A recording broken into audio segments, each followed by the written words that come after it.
मुच्यते। पूर्णस्य पूर्णमादाय पूर्णमेवावशिष्यते। ॐ शान्ति शान्ति शान्तिः।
हम सभी लोग प्रारंभ में भगवान नाम संकीर्तन करेंगे, एक साथ सभी लोग मिल करके।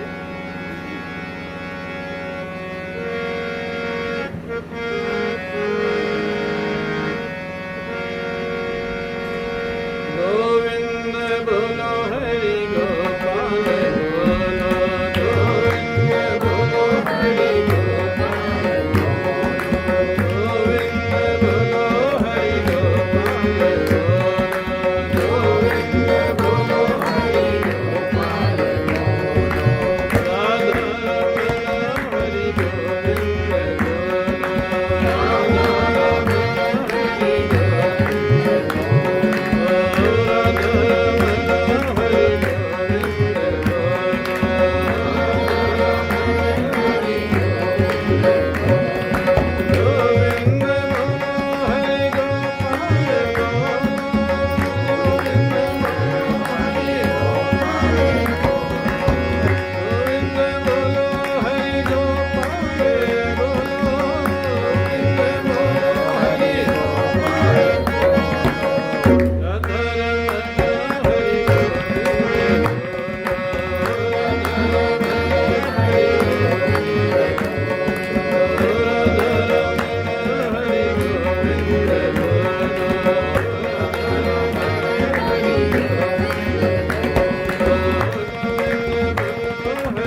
पूज्य प्रातः स्मरणीय पूज्य श्री प्रेमपुरी जी महाराज के श्री चरणारविंदों में साष्टांग प्रणाम। परम पूज्य प्रातः स्मरणीय हमारे सद्गुरुदेव पूज्य स्वामी श्री अखंडानंद जी महाराज के श्री चरणारविंदों में साष्टांग प्रणाम।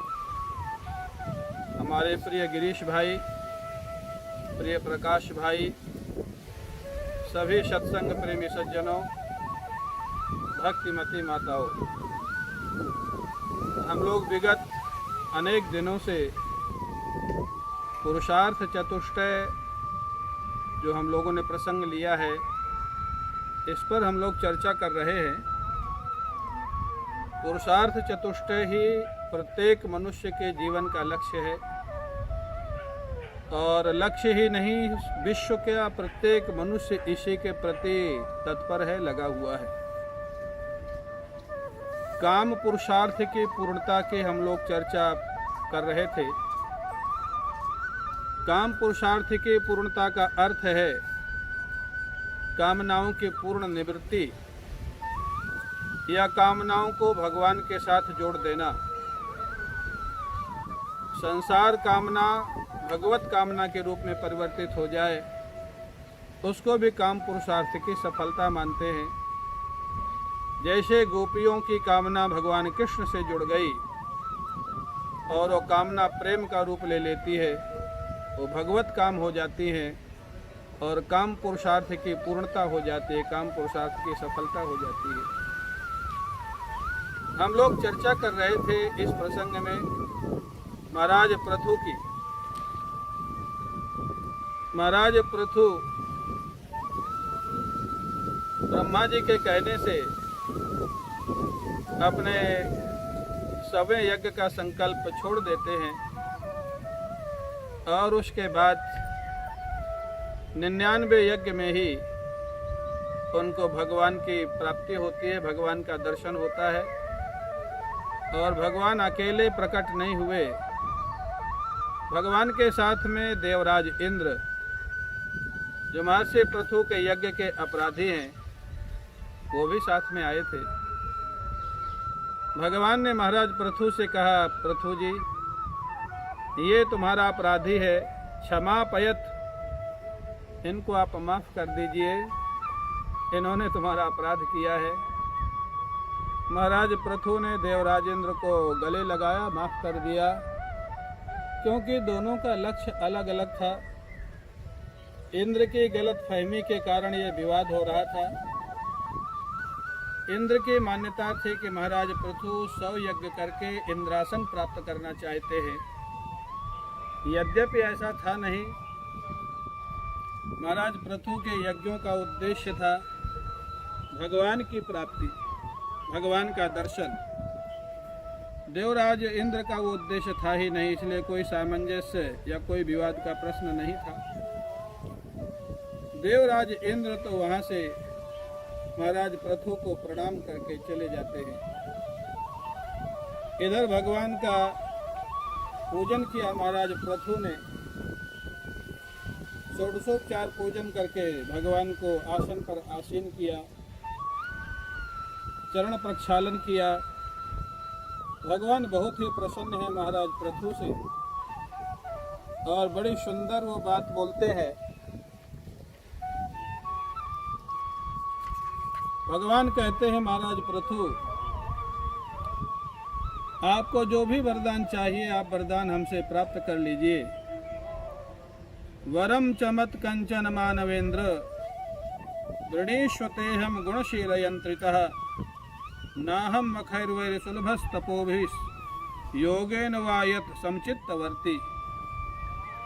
महाराज पृथु, मैं जितना तुमसे प्रसन्न हूँ वैसे बहुत बड़े बड़े यज्ञ करने वालों से भी प्रसन्न नहीं होता।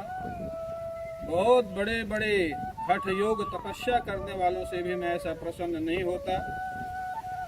बहुत बड़े बड़े योगियों से भी मैं इतना प्रसन्न नहीं होता जितना तुम्हारे प्रेम से मैं अत्यधिक प्रसन्न हुआ हूँ। वरम चमत कंचन मानवेंद्र वृणीश्व, हे राजाधिराज पृथु, आप मेरे से कुछ वरदान अवश्य मांग लीजिए, क्योंकि भगवान जानते थे महाराज पृथु के जीवन में कोई कामना शेष नहीं है।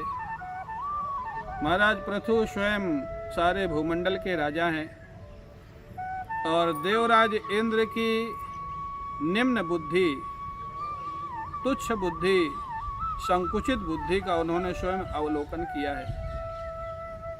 इसलिए भगवान ने यहाँ पर एक वचन का प्रयोग किया, वरम च मत कंचन, कोई ना कोई एक वरदान तो अवश्य ले लो। ये भगवान का प्रेम है। जैसे पिता अपने बच्चे के पास सब कुछ होता है, लेकिन पिता अपने बच्चे के जन्मदिन पर, शादी की वर्षगांठ पर उससे कहता कुछ ना कुछ तो हमसे मांग लो, कुछ तो हमसे ले लो हमारी खुशी के लिए। ऐसा ही लगता है जैसे भगवान कह रहे हैं कि हमारी खुशी के लिए महाराज पृथु तुम हमसे कुछ मांग लो। महाराज पृथु को जब भगवान ने कहा, और ये बड़ा आश्चर्य की बात है, यहीं से पता लगता है कि जो भगवत काम होता है उसकी कामनाएं कैसे निवृत्त हो जाती हैं। भगवान का दर्शन हो चुका है महाराज पृथु को। भगवान साक्षात वरदान देने के लिए उनके सामने खड़े हुए हैं और वो स्वयं कह रहे हैं कुछ मांग लो। लेकिन महाराज पृथु को बहुत विचार करने पर भी ये समझ में नहीं आ रहा है कि भगवान से मांगे तो क्या मांगे। यही फर्क है आज के लोगों में और महाराज पृथु में। आज तो भगवान सामने नहीं भी आते हैं तो भी बड़ी बड़ी लिस्ट भगवान के सामने रोज भेजी जाती है। कभी मान्यता मानी जाती है, कभी नारियल रख दिया जाता है, और कभी कभी तो सुन के बड़ी हंसी आती है। लोग कहते हैं ठाकुर जी हमारा आप ये काम कर देंगे तो हम आपको 11 किलो लड्डू का भोग लगाएंगे। ऐसे लगता है जैसे ठाकुर जी उनके लड्डू के लिए भूखे बैठे। अरे ठाकुर जी से कहो प्रभु हमारा ये काम कर दो, हमारी प्रार्थना है। ठाकुर जी तुम्हारे लड्डू के भूखे नहीं हैं, ठाकुर जी तुम्हारे 56 भोग के भूखे नहीं हैं। जहाँ अन्नपूर्णा जिनका इशारा देखती रहती है, वो ठाकुर जी को 11 किलो लड्डू या 56 भोग लगा करके आप क्या प्रभावित करना चाहते हैं। शायद ठाकुर जी को हंसी आती होगी। और मैं कहता हूँ आज भी लोग कहते हैं महाराज भगवान का भजन तो करते हैं लेकिन भगवान सामने नहीं आते हैं। मेरे को लगता है शायद भगवान इसीलिए सामने नहीं आते। तो देखते हैं कि बिना सामने आए तो रोज बड़ी बड़ी लिस्ट मेरे सामने पड़ी रहती है। अगर मैं सामने आ गया तब मेरी क्या हालत होगी। तो इसलिए भगवान सामने नहीं आते हैं, वो हंसते रहते हैं, प्रसन्न होते रहते हैं। भक्तों की अब मैं क्या कहूँ नासमझी ही कही जाएगी। भगवान को थोड़ा सा जल चढ़ाया, थोड़ा सा प्रसाद लगाया, माला पहना दी और फिर प्रार्थना करते महाराज हमारी फैक्ट्री ठीक चलती रहे, हमारा स्वास्थ्य ठीक बना रहे, हमारी पत्नी हमारी बात मानती रहे, हमारा बेटा हमारे अनुसार चलता रहे। शायद ठाकुर जी भी मुस्कुराते होंगे कि ये चढ़ा तो रहा है 1-1.25 किलो लड्डू और मांग रहा है 1-1.5 करोड़ की बातें। तो लोग सोचते हैं शायद ठाकुर जी को हिसाब किताब नहीं आता होगा, कितना दे के कितना पाया जा सकता है ये भी नहीं लोग सोचते हैं। लेकिन ठाकुर जी कृपालु हैं, दयालु हैं, तो लोगों के ऐसी मांगों पर भी वो नाराज नहीं होते हैं। नहीं देते हैं, देते हैं एक अलग प्रश्न है, लेकिन उनकी कृपा है कि वो नाराज नहीं होते। महाराज पृथु से जब सैथम लोक गुरुणा विश्वक्षेन सेनेन विश्वजित अनुशासित आदेशम शिरसा जग्रहे हरे स्पृशंतम पादयो प्रेमणा व्रीडितम स्वयं कर्मणा शतकृतम परस्वज्य विद्वेषम विसर्जः भगवान अथ विश्वात्मा पृथ्वीनोप अर्हितार्हणः समुज्जिहानया भक्त्या गृहीत चरणाम्बुजः। भगवान बड़े प्रसन्न हैं महाराज पृथु से। महाराज पृथु से बहुत कहने के बाद महाराज पृथु ने कहा प्रभु आपसे मैं क्या मांगू। सारे भूमंडल का राजा मैं स्वयं हूँ और स्वर्ग के राजा की हालत मैंने अभी थोड़ी देर पहले देखी है, जो मेरे से ही क्षमा मांग के गया है, मेरे ही यज्ञ का घोड़ा चोरी करता था। ऐसे स्वर्ग का राजा भी मैं बनना नहीं चाहता। पृथ्वी का राजा मैं स्वयं हूँ इसलिए आपसे क्या मांगूं मेरे को समझ नहीं आता है प्रभु। ऐसे ऐसे महापुरुष भगवान कह रहे हैं मांग लीजिए, उनको ये समझ नहीं आ रहा है कि क्या मांगूं। आज अगर किसी को कह दिया जाए भाई मांग लो, अरे भगवान की छोड़ो, कोई भूत प्रेत ही आ जाए, जिंद आ जाए, हाँ कोई यक्षिणी आ जाए, कर्ण पिशाची आ जाए, कोई कह दे मांग लो, दुनिया भर की लिस्ट दे देंगे। और इसी सिद्धि चमत्कार में बहुत सारे लोगों को बेवकूफ बना जाते हैं लोग। महाराज भगवान बहुत देर बैठे रहे उनके यज्ञशाला में। महाराज पृथु उनका दर्शन कर रहे हैं, चरण सेवा कर रहे हैं, शरीर रोमांचित है, आंखों से अश्रुपात हो रहे हैं। काफी समय हो गया, भक्त और भगवान दोनों का प्रेम का समय कितना चला गया दोनों को पता नहीं लगा, क्योंकि अच्छा समय कब चला जाता है पता नहीं लगता है, और बुरा समय व्यतीत करने में बहुत समय लगता है। भगवान ने कहा ठीक है पृथु, तुम्हारी इच्छा, मैं तो चाहता था कि कुछ मांग लो, लेकिन तुमने नहीं कुछ मांगा, तो अब मैं आया हूं तो मेरे को जाना भी होगा। प्रभु बैकुंठ से आए थे और बैकुंठ उनको जाना भी होगा।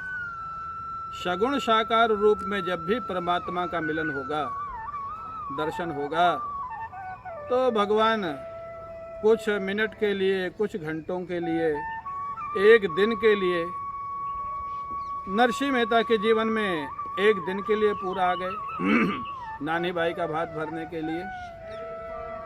कुछ भक्तों के जीवन में 2 मिनट, 5 मिनट, 10 मिनट के लिए दर्शन देने के लिए आते हैं, किसी के जीवन में आधा घंटा, 1 घंटा भी आते हैं। लेकिन सगुण साकार रूप में प्रभु जब आते हैं तो उनको अंतर्धान भी होना ही होता है। भगवान ने महाराज पृथु से कहा, महाराज पृथु अब मैं चलना चाहूँगा, तुमको दर्शन के लिए तुमने यज्ञ किए थे, तुमको दर्शन हो गए, अब मैं आपकी सहमति हो तो मैं चलूँ। ये प्रभु की करुणा, अपने भक्त से सहमति मांगते हैं, एक तरह से अनुमति मांगते हैं। महाराज पृथु भी ऐसे समर्पित प्रेमी भक्त हैं। महाराज पृथु ने कहा प्रभु आपको जाने से मैं रोक तो नहीं सकता हूँ, लेकिन जानते हैं महाराज पृथु के शरीर की हालत जो हुई, उनके चेहरे पर एक उदासी छा रही है कि प्रभु अब छोड़ के जाने वाले हैं, और उनके आंखों से प्रेम के आंसू बहने लग गए। अब ये बड़ा सुंदर सामंजस्य है प्रेम और मर्यादा का, प्रेम और समर्पण का। महाराज पृथु उनको रोक नहीं रहे कि प्रभु आपको नहीं जाना है, ऐसा जिद भी नहीं कर रहे, लेकिन प्रभु का जाना उनको सहन भी नहीं हो रहा है। महाराज पृथु हाथ जोड़ करके उनकी आंखों से अश्रुपात होने लग जाता है, और हाथ जोड़ करके अश्रुपात करने लग जाते हैं। प्रस्थानाभिमुखोपेनम अनुग्रह विलंबितः। भगवान प्रस्थान के तैयार थे, उनका ये देख करके अनुग्रह विलंबितः, यहाँ पर टीकाकारों ने लिखा है, श्रीधर स्वामी जी ने लिखा है अनुग्रहेण विलंबितः। भगवान ने देखा कि पृथु जी रो रहे हैं, उनके हृदय की भाषा को समझ गए। भगवान के हृदय में करुणा का उदय हो गया, प्रेम का उदय हो गया, विशेष प्रेम का महाराज पृथु के प्रति। और उन्होंने महाराज पृथु से कहा, महाराज पृथु रुदन बंद करिए, मैं आपके लिए अभी और ठहर जाता हूँ, अभी नहीं जाऊँगा, आप रोइए मत। जैसे भगवान ने कहा पृथु मैं नहीं जाऊँगा, महाराज पृथु का चेहरा पुनः खिल जाता है। भगवान के इस करुणा का अनुभव करके रोमांच हो जाता है, कंठ अवरुद्ध हो जाता है। महाराज पृथु फिर भगवान के चरण कमल पकड़ के उनके चरणों में अपना मस्तक रख देते हैं। बहुत देर तक भगवान के चरणों में मस्तक रख करके महाराज पृथु प्रेम के अश्रुपात कर रहे। वो विलक्षण दृश्य था भक्त और भगवान के मिलन का। काफी समय तक महाराज पृथु बैठे रहे। उसके बाद भगवान ने फिर कहा, महाराज पृथु मेरा मन है कि आप मेरे से कुछ वरदान मांग लें, मेरा मन है, मेरी खुशी के लिए। मेरी प्रसन्नता के लिए ऐसा कौन भक्त होगा जिसको भगवान बार बार ऑफर दे रहे? मेरी खुशी के लिए वरदान मांग लीजिए।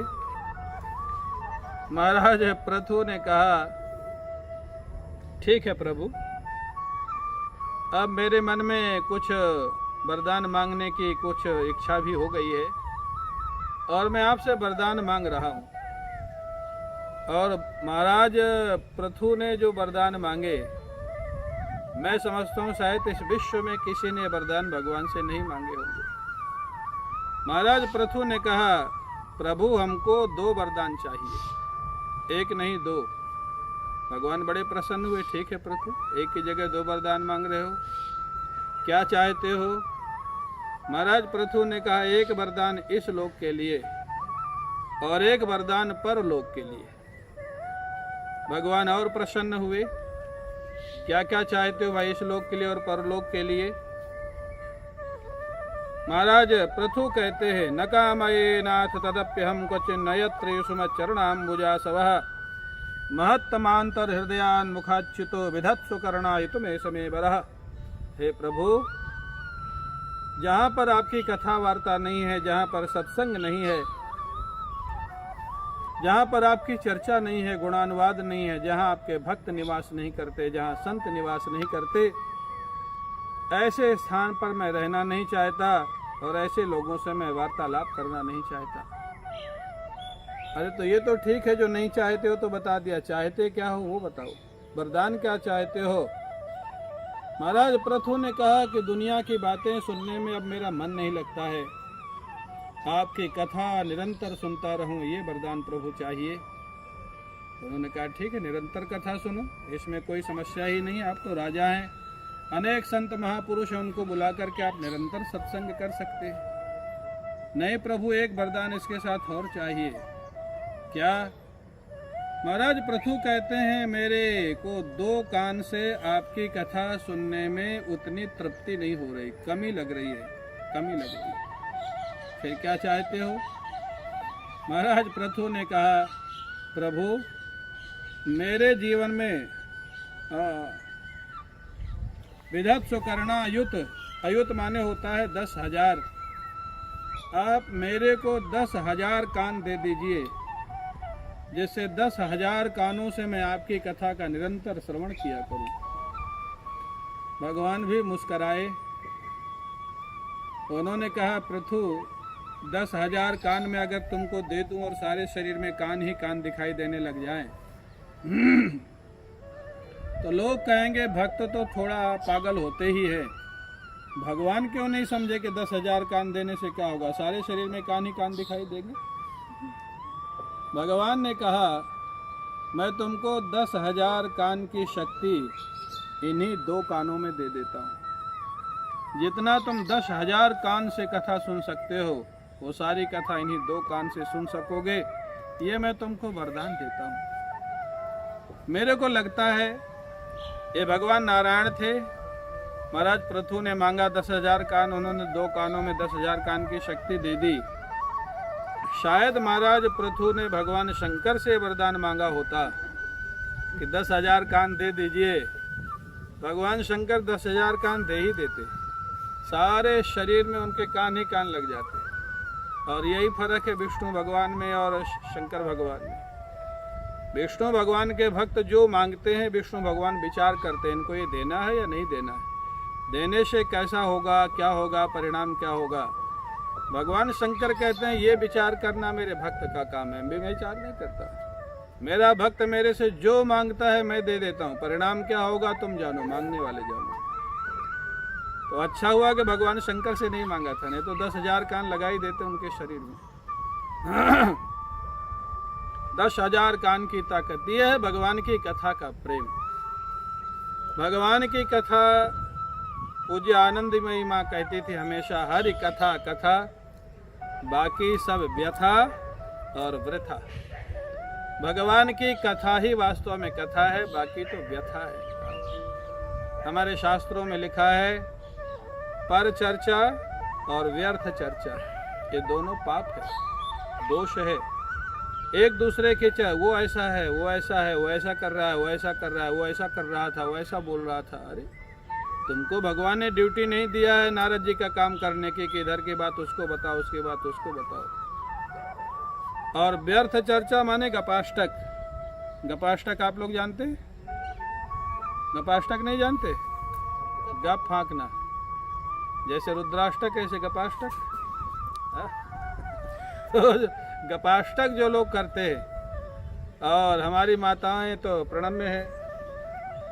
जो माताएं जॉब में हैं वो तो ठीक है, अपने काम में लगे रहते हैं। जो जॉब में नहीं है और उनके पास समय बहुत होता है, जॉब में भी नहीं है और भगवान की पूजा भी नहीं करती, तो तीसरा काम वही बचता है फिर।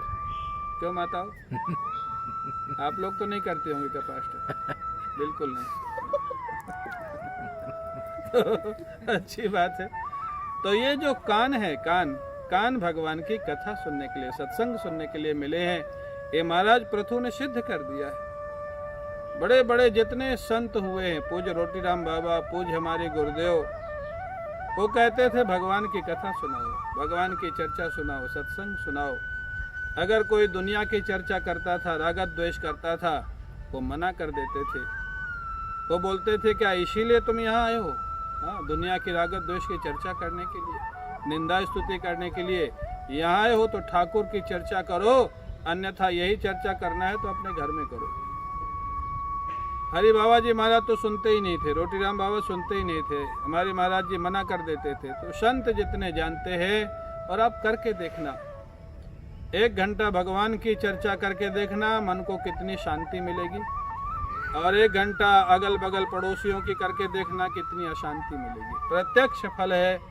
इसलिए महाराज पृथु ने पहला वरदान मांगा कि हमारे जीवन में 10,000 कान की शक्ति प्राप्त हो जाए, जैसे निरंतर आपकी कथा सुनता रहूं और महाराज आनंद में बना रहूं। जय श्री राम। महाराज पृथु ने एक वरदान मांग करके बड़ी प्रसन्नता प्राप्त की। भगवान ने एवमस्तु कहा। 10,000 कान प्राप्त करने की शक्ति ही उनको 2 कान में मिल गई। दूसरा वरदान और भी विलक्षण था। महाराज पृथु ने भगवान से कहा, प्रभु बैकुंठ में मेरे को आपकी चरण सेवा प्राप्त हो, बैकुंठ प्राप्त हो, ये वरदान महाराज पृथु ने नहीं मांगा। विचारणीय विषय है। प्रायः भक्त लोग मांगते हमको गोलोक की प्राप्ति हो, बैकुंठ की प्राप्ति हो, साकेत की प्राप्ति हो। महाराज पृथु ने कहा बैकुंठ में हमको आपकी चरण सेवा प्राप्त हो। भगवान ने शायद मुस्कुरा करके पूछा कि बैकुंठ के लिए वरदान तो मांगा नहीं, तो चरण सेवा कैसे मिलेगी? महाराज पृथु ने कहा बैकुंठ के लिए वरदान की आवश्यकता नहीं प्रभु, बैकुंठ तो मेरे पिता का घर है, पुत्र को पिता के घर आने के लिए वरदान की आवश्यकता नहीं होती। कितना दृढ़ विश्वास था, कितना दृढ़ प्रेम था। प्रभु मुस्कुराए तो बोले जब आपका घर ही है, पिता का घर है, तो बैकुंठ में चरण सेवा के लिए आपके पिता आपको क्यों मना करेंगे? तो उसके लिए वरदान क्यों मांगना?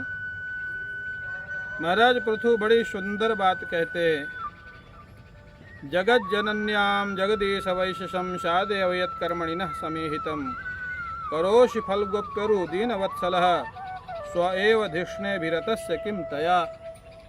हे प्रभु, मेरे को मालूम है बैकुंठ आने के बाद चरण सेवा के लिए आप मेरे को कभी मना नहीं करेंगे, लेकिन मैंने विचार किया कि वहाँ तो आपकी चरण सेवा करने के लिए एक सेविका हमेशा रहती है, और वो सेविका कौन है आप लोग जानते हैं? लक्ष्मी जी। लक्ष्मी जी हमेशा अपने कोमल हाथों से भगवान की चरण सेवा करती रहती है। शायद इतना भगवान ने भी नहीं सोचा होगा जितना महाराज पृथु ने सोचा। भगवान थोड़ा और भी जिज्ञासा जैसे दिखाने लगे, अच्छा तो ठीक है लक्ष्मी जी चरण सेवा करते हैं, आप भी करना, फिर वरदान की आवश्यकता क्यों है उसमें? महाराज पृथु ने मुस्कुराते हुए कहा प्रभु, जब 2 चरण सेवक हो जाते हैं तो कभी कभी सेवा को लेके भी झगड़ा हो जाता है, नहीं? जैसे इसका हो जाता है, इन दोनों का सेवा को लेके झगड़ा होता है, हम करेंगे हम करेंगे हम करेंगे। अच्छी बात है, सेवा करने के लिए झगड़ा हो ये अच्छी बात है, सेवा न करने के लिए झगड़ा हो खराब बात है। आश्रम में कुछ लोग ऐसे भी हैं कि हमारे आने से बहुत प्रसन्न हैं, कुछ लोग ऐसे भी होंगे जो दुखी होंगे, अरे गुरुजी 4 महीने से यहीं डटे हुए हाँ, उन लोगों को काम करना पड़ता है, दिन भर रहना पड़ता है। तो ये सृष्टि हर तरह के लोग होते हैं, हर घटना में प्लस माइनस होता है। तो इस समय हमारे जो दोनों सेवक हैं ये भी सेवा को लेकर झगड़ जाते हैं, कई बार काफ़ी झगड़ जाते हैं। महाराज पृथु ने वही बात कही। महाराज पृथु ने कहा आपको कोई समस्या नहीं है प्रभु हमारी चरण सेवा से, लेकिन आपकी जो चरण सेविका हैं लक्ष्मी जी, कभी कभी आपकी चरण सेवा को लेके हम दोनों में झगड़ा हो सकता है। महाराज पृथु की इस बात सुन करके भगवान मुस्कुराए, बोले फिर कहना क्या चाहते हैं आप? बोले अभी से आप वरदान दे दीजिए मेरे को कि आपकी चरण सेवा को लेकर के हम दोनों में जब वैकुंठ में झगड़ा हो तो आप लक्ष्मी जी का पक्ष नहीं लेंगे, मेरा पक्ष लेंगे, ये हमको अभी से वरदान दे दीजिए। भगवान मुस्कुराए भी और उनकी आंखों से प्रेम के आंसू आ गए महाराज पृथु के भाव को देख करके। इसका नाम है सेवा। हमारे गुरुदेव कहते हैं पूज्य स्वामी अखंडानंद जी महाराज, सेवा बताई नहीं जाती है, सेवा खोज ली जाती है। जिसके मन में सेवा का भाव होता है वो सेवा खोज लेता है, सेवा बतानी नहीं पड़ती है। बिना बताए जो सेवा करे उसको उत्तम सेवक बोलते हैं। बताने के बाद जो सेवा करे उसको मध्यम सेवक बोलते हैं। और बताने के बाद भी जो टालने लग जाए, बहाना बनाने लग जाए, उसको अधम सेवक बोलते हैं। 3 तरह के सेवक होते हैं, आप लोगों को अपना अपना नंबर मिला लेना चाहिए। बिना बताए सेवा करना चाहते हैं तो उत्तम सेवक है, बताने के बाद अच्छे से करते हैं तो मध्यम सेवक है, बताने के बाद भी बहाना बनाते हैं तो अधम सेवक है। वो सेवक कहना ही उनके लिए मुश्किल है। आप लोगों ने शायद सुना हो, बड़ी प्रसिद्ध घटना है, हमारे गुरुदेव सुनाते थे। एक बार भगवान श्री राम के दरबार में सभी लोगों ने निर्णय कर लिया, विनोदपूर्ण निर्णय था कि हनुमान जी सेवा में सबसे आगे हैं। हनुमान जी की सेवा बहुत प्रसिद्ध है। हनुमान जी महाराज उपवन में गए हुए थे कुछ विशेष कार्य के लिए, संध्या बंदन इत्यादि के लिए। सभी लोगों ने विचार किया, भरत जी, शत्रुघ्न जी, लक्ष्मण जी, जिसमें भगवती जानकी जी भी शामिल थी।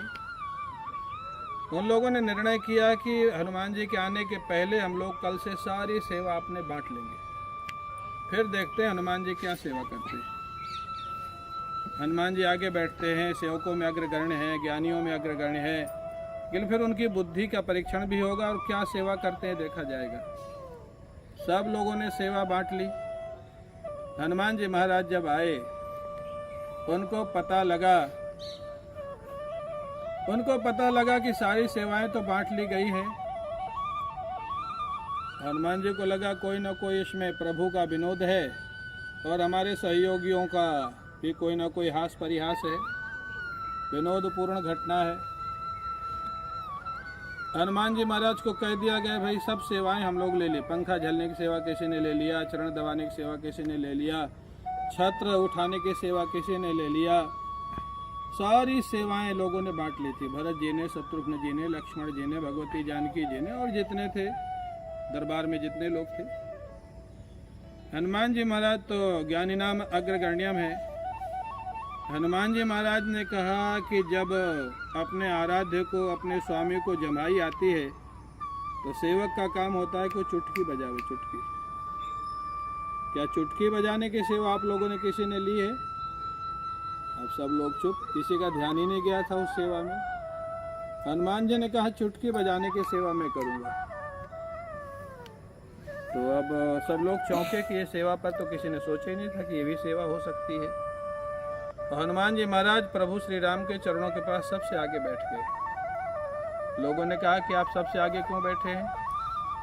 तो उन्होंने कहा कि जम्भाई कब आएगी मेरे को हमेशा देखना पड़ेगा, चेहरा देखना पड़ेगा, चेहरा देखने के लिए मेरे को आगे बैठना पड़ेगा और ये मेरी सेवा है, आप मेरे को मना नहीं कर सकते। हनुमान जी महाराज सबसे आगे बैठ गए। प्रभु का निरंतर दर्शन हो रहा है। हनुमान जी ने कहा आपने अच्छी सेवा का बंटवारा किया, मेरे को तो बहुत अच्छी सेवा मिल गई।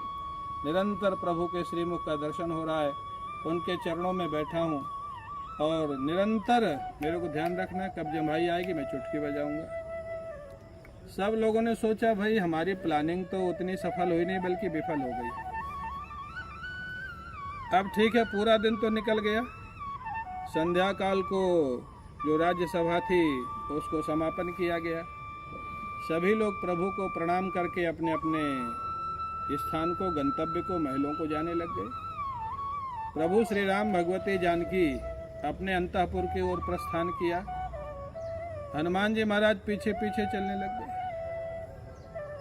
जब मुख्य महल के दरवाजे पर आ गए तो भगवती जानकी जी ने कहा कि अंतःपुर में, मुख्य महल में तो प्रभु के साथ केवल मेरा ही प्रवेश होता है और किसी तीसरे व्यक्ति का प्रवेश वहाँ मना है, संभव नहीं है। हनुमान जी ने कहा माता जी माफ करिए, अगर रात्रि में प्रभु को जम्हाई आई तो चुटकी कौन बजाएगा? चुटकी बजाने की सेवा तो मेरी है।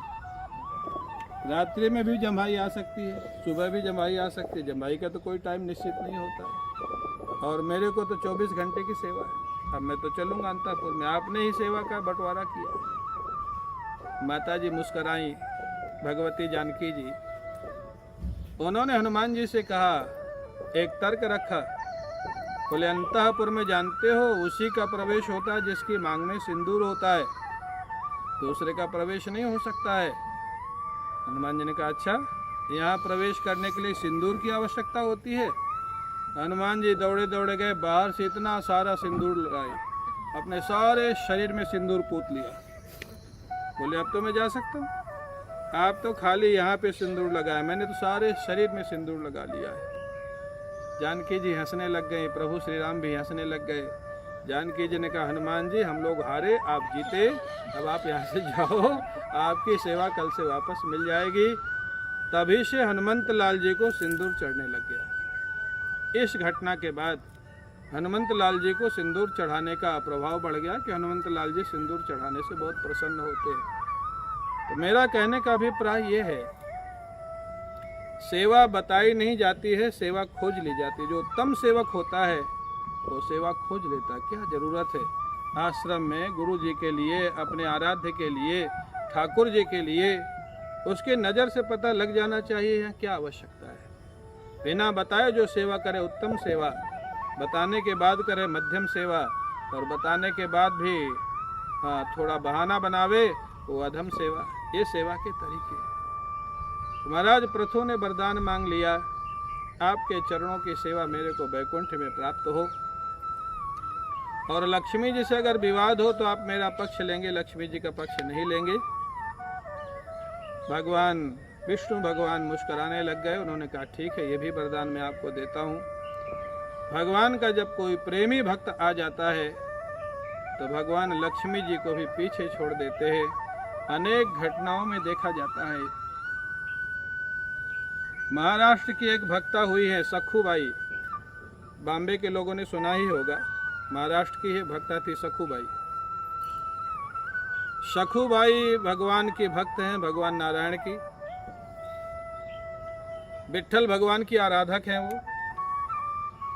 अब सखूबाई की जो सासू थी वो थोड़ा नास्तिक भी थी और थोड़ा कड़े स्वभाव की थी, जो हमेशा बहू को डांटना, फटकारना, परेशान करना। लेकिन सखूबाई सब सुनते हुए भगवान की आराधना करती थी, सेवा करती थी। जिसको भजन करना है उसको सुनने की आदत डालनी पड़ेगी। दुनिया वाले कुछ ना कुछ बोलेंगे, आप उसको मना नहीं कर सकते हैं। मीराबाई जैसे भक्त को दुनिया वालों ने बोला, तुलसीदास जी को दुनिया वालों ने बोला, जितने विशिष्ट लोग हुए हैं। और हमारे गुरु जी कहते थे जिसके विषय में ज़्यादा लोग बोलें समझ लेना वो व्यक्ति आगे बढ़ रहा है, क्योंकि जो आगे होता है उसी की पीठ सबको दिखती है, उसी के विषय में लोग बोलते हैं। जो पीछे होता हो तो दिखता ही नहीं। तो जितने बड़े बड़े भक्त हुए हैं उनके विषय में सब लोगों ने बोला। सखूबाई सहन करती थी, सुनना चाहिए, सहन करना चाहिए, वही भक्ति की तपस्या है। अब महाराज विट्ठल भगवान की यात्रा जा रही थी। सखूबाई को जाना था यात्रा में, सासू ने मना कर दिया, नहीं जाना। अब क्या करे, सखुबाई रो रही है, मेरे को जाना है भगवान की यात्रा में। भगवान को प्रार्थना किया, आप ऐसे कृपा करो कि मैं यात्रा में चली जाऊं। भगवान नारायण आ जाते हैं सखुबाई के पास।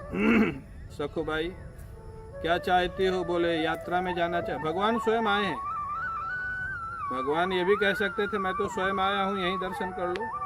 नहीं, मेरे को यात्रा में जाना है, आनंद लेना है। भगवान के भक्त भी बालवत स्वभाव होता है। भगवान ने कहा तो सखुबाई एक ही उपाय है। बोले क्या उपाय है प्रभु? बोले मैं सखुबाई बन जाता हूँ और तुम यात्रा में चली जाओ। जब तक तुम नहीं आओगे तब तक मैं तुम्हारी सासू की सेवा करूंगी सखुबाई बन के। सखुबाई इतनी सीधी भक्त है। आज का अगर कोई भक्त होता, बुद्धिमान होता, तो कह देता प्रभु आपके दर्शन तो हो गए, अब आप ये कष्ट कहाँ उठाएंगे। सखुबाई बन के हमारी, वो भी बहुत कर्कश सास है, बहुत कड़ी सास है, उसकी सेवा आप कहाँ करेंगे। लेकिन सखुबाई इतनी सीधी, भगवान को कह दिया आप सखुबाई बन जाओ, हम यात्रा में होके आते। भगवान सखुबाई बन गए और सखुबाई को यात्रा में भेज दिया। अब सखुबाई यात्रा में चली गई पंढरपुर। यात्रा में गई, इधर भगवान रोज उनकी सासू की चरण सेवा करते हैं, भोजन बनाते हैं, बर्तन धोते हैं। ये ठाकुर की लीला। अपने भक्त के लिए भागवत में 2 जगह एक वाक्य आया है, भगवान भक्त भक्तिमान। बोले भगवान की भक्ति सभी भक्त करते हैं, लेकिन भगवान किसकी भक्ति करते हैं? बोले भगवान अपने भक्तों की भक्ति करते हैं, भगवान अपने प्रेमियों की भक्ति करते हैं। आप कल्पना कर सकते हैं सखुबाई की सासू का जो स्वभाव था, वो उसकी चरण सेवा करना, भोजन बनाना, भोजन खिलाना, बर्तन धोना, ये सारा काम भगवान नारायण कर रहे हैं। सखुबाई यात्रा में चली गई। पंढरपुर में सखुबाई को ऐसा दिव्य दर्शन हुआ भगवान का। सखुबाई को ऐसा भाव आया कि वो अपने शरीर को सुरक्षित नहीं रख सकी। सखुबाई का वहां पे शरीर पूरा हो गया। इतना तीव्र भाव आया कि शरीर उसको सहन नहीं कर सका। सखुबाई का शरीर चला गया। पंढरपुर से यात्रा वापस आ गई।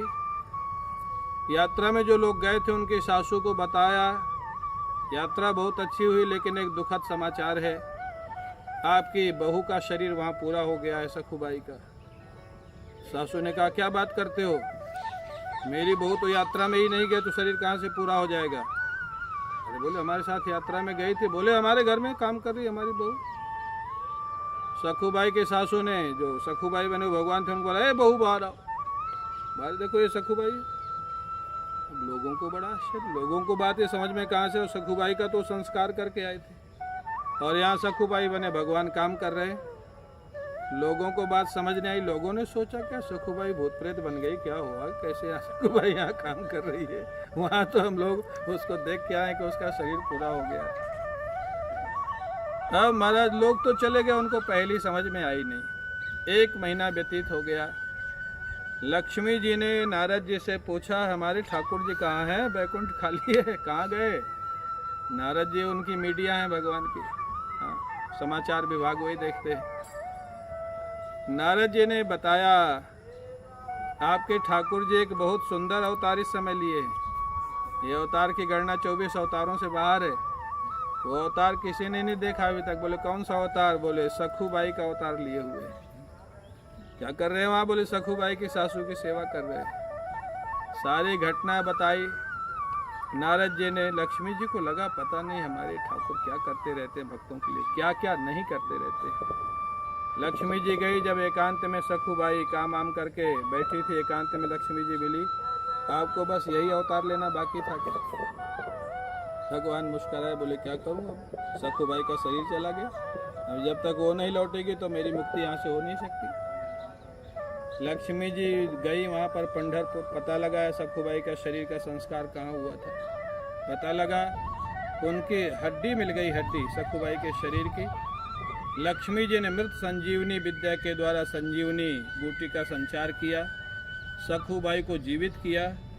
सखुबाई को लेकर के वापस घर आई, उनकी सासू को समर्पित किया और अपने ठाकुर जी को कहा आप चलिए अब विष्णु भगवान बन जाइए।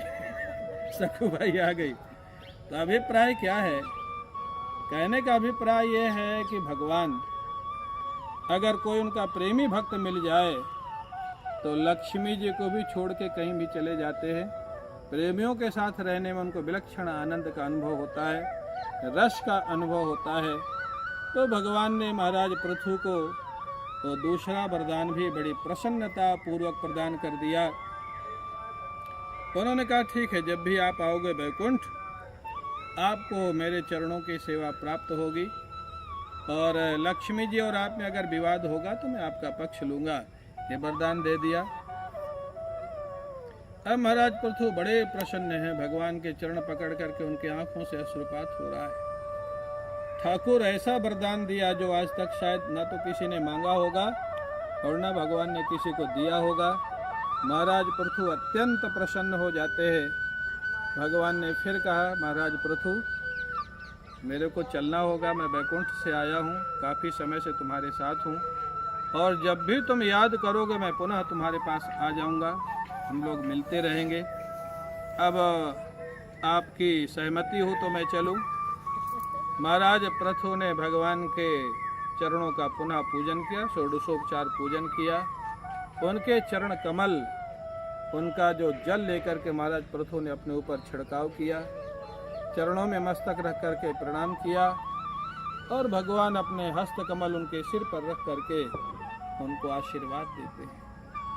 उनका हस्त कमल जैसे महाराज पृथु के सिर पर आया, ऐसे एक विलक्षण शांति का अनुभव हुआ। साक्षात परमात्मा और उनका हस्त कमल महाराज पृथु के सिर पर है। ऐसी शांति का अनुभव हुआ जिसका अनुभव अभी तक शायद कभी नहीं हुआ था। महाराज पृथु अत्यंत प्रसन्न हुए। आशीर्वाद दे करके परब्रह्म परमात्मा भगवान नारायण अपने धाम को चले जाते हैं और इधर महाराज पृथु 99 यज्ञ में ही भगवान का दर्शन प्राप्त कर लिए। उनके जीवन की कामनाएं समाप्त हो गईं। भगवान के दर्शन की ही कामना बची थी, दुनिया की कामनाएं तो वैसे भी उनके जीवन में थी ही नहीं। भगवान का दर्शन प्राप्त हो गया। महर्षि अत्रि ने उनको यज्ञ पूर्ण होने का सफलता पर पूर्ण आशीर्वाद दिया।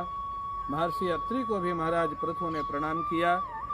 यज्ञ के अनुसार उनको दक्षिणा दी गई, वैदिक ब्राह्मणों को दक्षिणा दी गई और उसके बाद महाराज ब्राह्मणों के आचार्यों की विदाई की गई। इस यज्ञ को पूर्ण होने के बाद महाराज पृथु अत्यंत आनंद के साथ अपनी महारानी पत्नी अर्ची के साथ अपने महलों में प्रवेश करते हैं और आगे पुनः वो प्रजा का संचालन कैसे करते हैं और एक आदर्श राजा का जीवन कैसे व्यतीत करते हैं, इसकी चर्चा हम लोग कल करेंगे। आज का समय पूरा हुआ, आज इतना ही। बोले सद्गुरुदेव भगवान की जय, वृंदावन बिहारी लाल की। नमः पार्वती पतये हर हर महादेव। हम सभी लोग गोस्वामी तुलसीदास जी के द्वारा रचित विनय पत्रिका का एक बहुत सुंदर पद है, जिसमें गोस्वामी तुलसीदास जी महाराज भगवान की कृपा का वर्णन करते हैं। उनकी कृपा का जो उन्होंने अनुभव किया है उसका वर्णन करते हैं। आप लोग सभी ध्यान से सुनेंगे, बड़ी अच्छी पंक्तियां हैं।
विषय बारे मन मीन भिन्न नहीं, होत कबहु मलय। विषय बारे मन मीन भिन्न।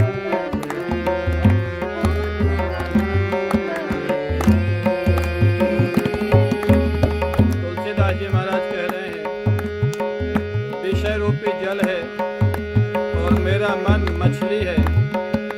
जैसे मछली निरंतर पानी में रहती है, ऐसे मेरा मन निरंतर विषयों में रहता है। क्या करूं, मेरी समझ में नहीं आता है। इसी से मैं दुनिया के कष्टों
तुलसीदास जी महाराज कहते हैं, मछली जब तक पानी में रहेगी, मछली है मन, पानी है विषय, वो हमेशा डूबी रहेगी और परेशान रहेगी।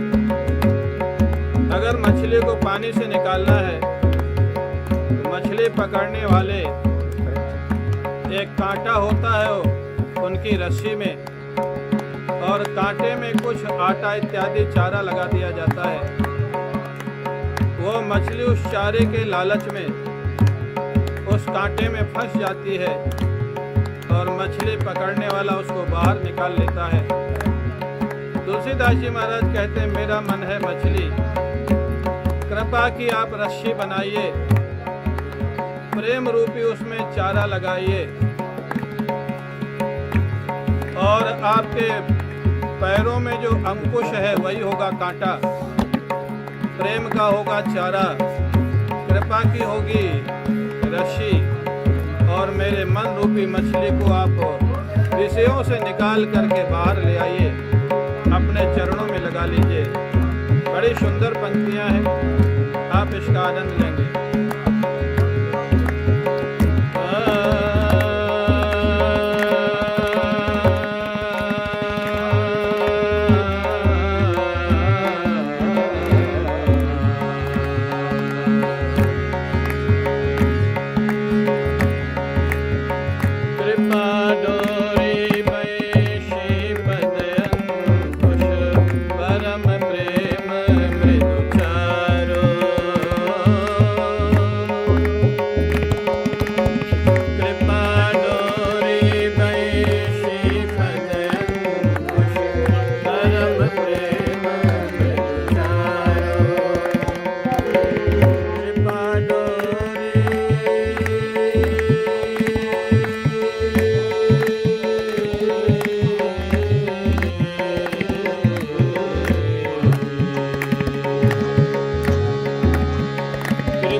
सारे उपाय हैं मन को वश में करने के, भगवान के चरणों में लगाने के। तुलसीदास जी ने बड़ा विलक्षण जवाब दिया। तुलसीदास जी ने कहा उपाय बहुत है, मैंने पढ़ा भी है, प्रयास भी किया है, लेकिन प्रभु जो बांधता है खोलना भी उसी को चाहिए। प्रभु आपने हमको संसार में भेजा है, हमारा मन संसार में फंस गया है, बंधन भी आपकी कृपा से हुआ है तो बंधन मुक्ति भी आपकी कृपा से होगी। आपको ही बंधन खोलना है। अंतिम पंक्ति इस पद की,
भोले बांके बिहारी लाल की जय। सियावर रामचंद्र भगवान की जय।